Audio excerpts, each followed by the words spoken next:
One of the major things Shove taught me when I met him, he said, poor thinking habits keeps most people poor. Not poor working habits. Most people work hard, but they don't think hard. And Shove taught me that the mind is like a factory, a mental factory. And whatever you think about all day long pours ingredients into this mental factory. And that's what builds the economic, social, financial fabric of your life. He quoted me a Bible phrase that says, as you think, so you become. How awesome. When he talked about poor thinking habits, he had me. I used to start the day reading the morning newspaper. I mean, you can believe that or not. I'd get a cup of coffee and read the paper. I'd load up on wars and riots and murders and stabbings and killings and bank robberies and muggings and car wrecks and tragedies. I'd even read the back pages. I seem to like that stuff for some weird reason. I'd load up on all that, and then I'd start the day. You can imagine the kind of days I used to have. You walk around on your financial knees. They call you economic peewee. The guy says, I want to be a great leader. Wonderful. The first thing we do is follow him to his house. When we get there, we walk in and check his library, number one. Somebody says, well, why check his library? The reason is because what a man reads pours massive ingredients into his mental factory, and the fabric of his life is built from those ingredients. You would not believe what some people have got in their house to read. You would not believe. One of the best dressed up words I know for a lot of it is trash. Can you imagine dumping a barrel of trash into this mental factory every day and coming out with a rich, dynamic, positive life? It can't be done. You might as well try making a cake with cement. The kids back in Danbury, Connecticut, high school, they're asking me questions one day. I'm talking to the kids. The kids got good questions these days. One of them said to me, Mr. ROHN, how do you build the good life? I said, it's simple. It's not easy, but it's simple. Here's how you build anything. Select the right ingredients, keep out the wrong ingredients, and it starts with thought. Everything starts with thought. So you must be wise and careful what you think about, because that starts everything. You got to be wise and careful. I asked the kids, what would happen if somebody dropped sugar in my coffee? They said, well, you'd be okay. I said, what if somebody dropped strychnine in my coffee? They said, well, you'd be dead. I said, correct. Lesson one, life is both sugar and strychnine. You gotta be careful. I said, what if my worst enemy drops in the sugar? They said, will you be okay? I said, what if my best friend, even by accident, drops in the strychnine? They said, well, you'd be dead. I said, correct. Lesson two, watch your coffee. You got to be careful. See, it doesn't matter who hands you the bad stuff. It doesn't matter where you get the bad stuff. It'll still do its damage on your bank account, wherever you get it. Mr. Shove gave me one of the greatest phrases when I first met him, when he said, Jim, every day stand guard at the door of your mind. How important. Stand guard at the door of your mind. And you decide what goes into your mental factory. Don't let anybody just dump anything they want to in your mental factory, because you've got to live with the result. We may not realize it, but we're always feeding ourselves.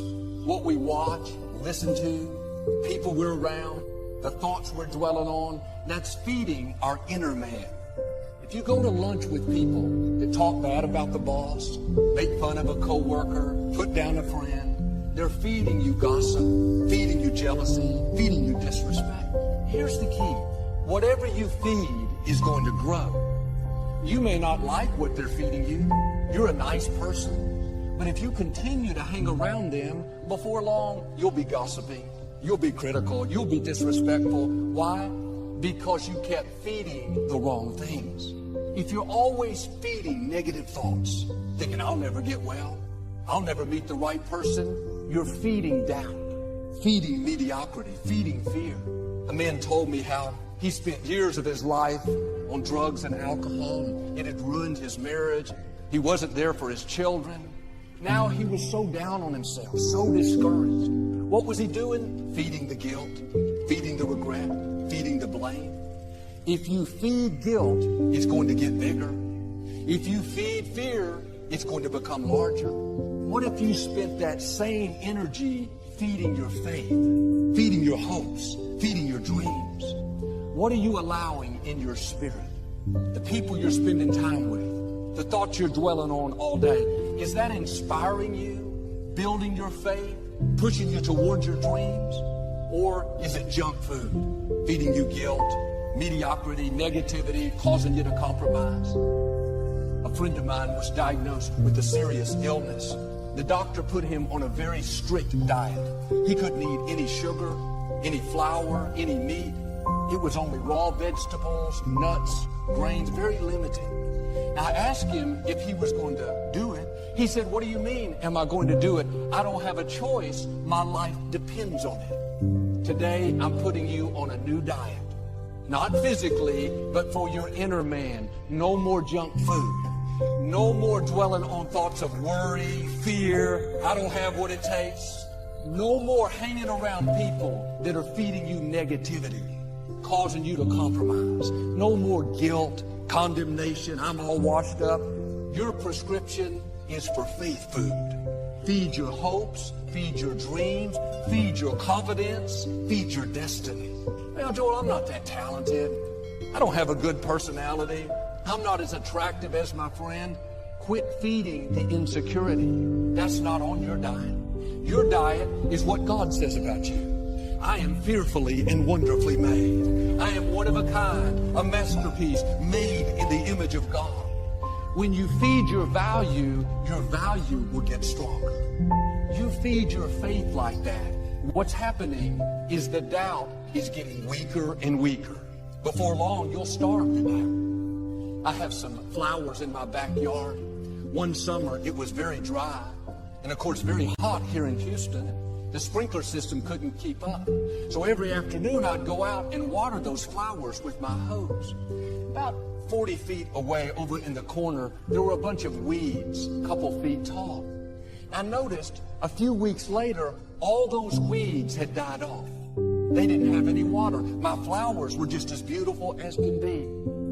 What you don't feed will eventually die. You may have some weeds in your life today. We all do. Weeds of guilt, weeds of negativity.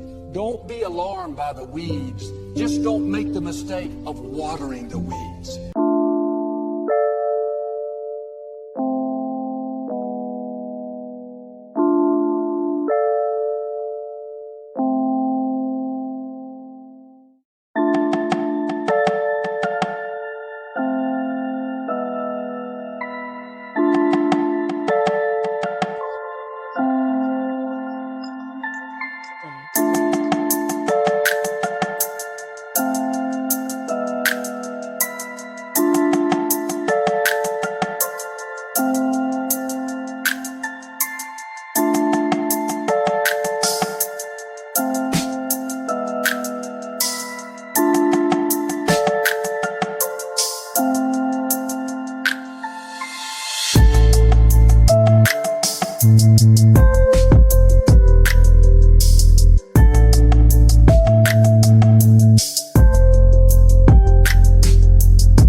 give them any energy. Don't let them take up any space in your mind. What you quit watering will eventually go away. If you came over to my backyard and saw me out there watering the weeds, you would think, what is wrong with that man? That doesn't make sense. He's watering something he doesn't want. Are you watering what you don't want? The enemy's main tool is deception. He would love for you to go through life watering the weeds, spending your energy dwelling on fear, doubt, insecurity, mistakes of the past. Don't fall into that trap. When thoughts tell you nothing good is in your future, it's all downhill from here, instead of watering that weed, feeding the discouragement, turn the hose the other way. Water what God says about you. When you're in a tough time, instead of feeding the doubt, I'm stuck here, nothing's ever going to change, feed your faith. I'm coming out. God always causes me to triumph. This too shall pass. Whatever you're feeding is getting stronger. Don't feed what you don't want. Maybe you've had bad breaks in life. Things haven't turned out the way you had hoped. You could easily be discouraged. Don't feed the self-pity. Don't water what didn't work out. Quit reliving the hurts. You can't feed your history and feed your destiny at the same time. If you're using all your energy to feed your past, you're not going to have the energy you need to feed your future. What's happened to you is over and done. How you were raised, what you didn't get, who hurt you, who you lost. I say it respectfully, that's history. That's behind you. You cannot go into a new season if you're always looking back at the old. Those doors are closed. It may not have been fair, but God is fair. He knows how to make it up to you, but you have to let go of what didn't work out. Quit putting energy into negative things of the past. If you're feeding the hurts, feeding the offense, feeding the betrayal, it's just like you're watering resentment, watering bitterness, watering discouragement. The way to get past it is you have to starve it. Quit dwelling on it. Quit thinking about what you didn't get, who hurt you, how you can prove to them that they shouldn't have left you. If you will put that same energy into your destiny, believing for new beginnings, expecting God's favor, then God will give you beauty for those ashes. God will make up for the wrongs. You don't have to pay anybody back. God will be your vindicator. But we all go through things in life that are not fair. The scripture says offenses will come. Betrayals will come. Bad breaks, loss, things we don't understand. It's painful enough when they happen. But if you make the mistake of feeding the fear, feeding the offense, feeding the hurt, then it's going to continue to be painful. You cannot get well if you're always reopening the wounds, reliving the negative. That's making it worse. Yes, it can feel good to our flesh to hold on to hurt, hold on to self-pity. You may have a valid reason to feel that way. Somebody did you wrong. You came down with an illness. The company laid you off. But when you're feeding the past, you are putting energy into something that's taking you backwards. It's tempting to hold on. Sometimes you wake up, it's on the forefront of your mind. You have to ask yourself, am I going to keep watering these weeds?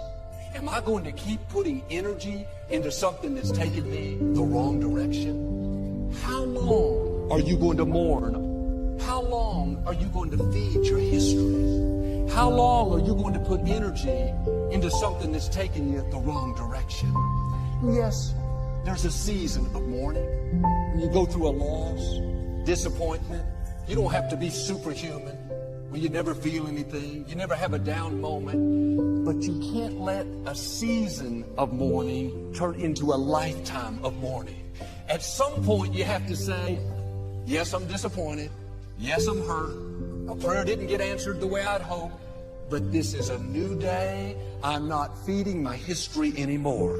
I'm letting go of what didn't work out. I'm not dwelling on my disappointments. I'm not reliving my hurts. I'm putting my energy into my destiny. I'm getting ready for the new things God has in store. I encourage people to read a minimum of 30 to 40 pages of something positive every day to program your mind And all of us can do that. Go to the library and check out books. When I think about Og Mandino, who wrote The Greatest Salesman in the World, he was on the verge of committing suicide, went to the library, read the book Think and Grow Rich, and his life turned around. So reading and programming ourselves, the reason that most people should do that, psychologists say that 86% of our self-talk is negative, and it goes undetected by the conscious mind. That's why we're taught, be ye not conformed to this world, be ye transformed by the renewing of your mind. Listen to recordings and things that are positive. Go on YouTube and find things that will begin to empower you.